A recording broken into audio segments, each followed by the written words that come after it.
របបយោធាមីយ៉ាន់ម៉ាបានធ្វើការវាយប្រហារតាមអាកាសយ៉ាងតិច26លើកនៅលើគោលដៅជនស៊ីវិលក្នុងរយៈពេល4ថ្ងៃនៃពិធីបុណ្យធីងយ៉ានឬបុណ្យចូលឆ្នាំប្រពៃណីមីយ៉ាន់ម៉ានេះបើយោងតាមការចេញផ្សាយរបស់សារព័ត៌មាន The Irrawaddy នៅថ្ងៃទី18ខែមេសានេះយោងតាមទិន្នន័យដែលចងក្រងដោយ The Irrawaddy តំបន់ចំនួន7ក្នុងចំណោមតំបន់ចំនួន15របស់ប្រទេសនេះមនុស្សយ៉ាងហោចណាស់23នាក់រួមទាំងកុមារានិងកុមារីនិង50នាក់ផ្សេងទៀតដែលមានទាំងព្រះសង្ឃបានរងរបួសដោយសារតែការបាញ់ផ្លោងរបស់កងកម្លាំងយោធារបស់របបសឹកមីយ៉ាន់ម៉ា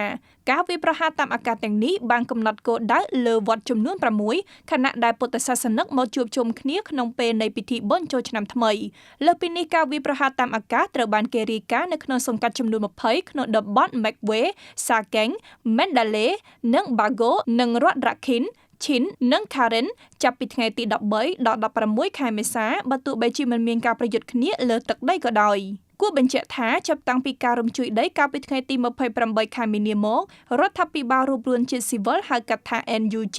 និងក្រុមប្រដាប់អាវុធជនជាតិភៀតតិចដ៏មានឥទ្ធិពលមួយចំនួនបានប្រកាសបទឈប់បាញ់ជាឯកតោភាគីដើម្បីអនុញ្ញាតឲ្យប្រតិបត្តិការជួយសង្គ្រោះនិងពិធីបុណ្យសពដំណើរការដោយសុវត្ថិភាពប៉ុន្មានថ្ងៃក្រោយមករបបយោធាក៏បានប្រកាសបទឈប់បាញ់រយៈពេល20ថ្ងៃដោយចាប់ផ្ដើមពីថ្ងៃទី2ខែមេសាប៉ុន្តែផ្ទុយទៅវិញនៅតែបន្តការវាយប្រហារតាមអាកាសនិងកាំភ្លើងធំទៅលើគោលដៅទាំងជនស៊ីវិលនិងក្រុមប្រដាប់អាវុធនៅទូទាំងប្រទេសបើតាមក្រសួងសិទ្ធិមនុស្សរបស់ NUG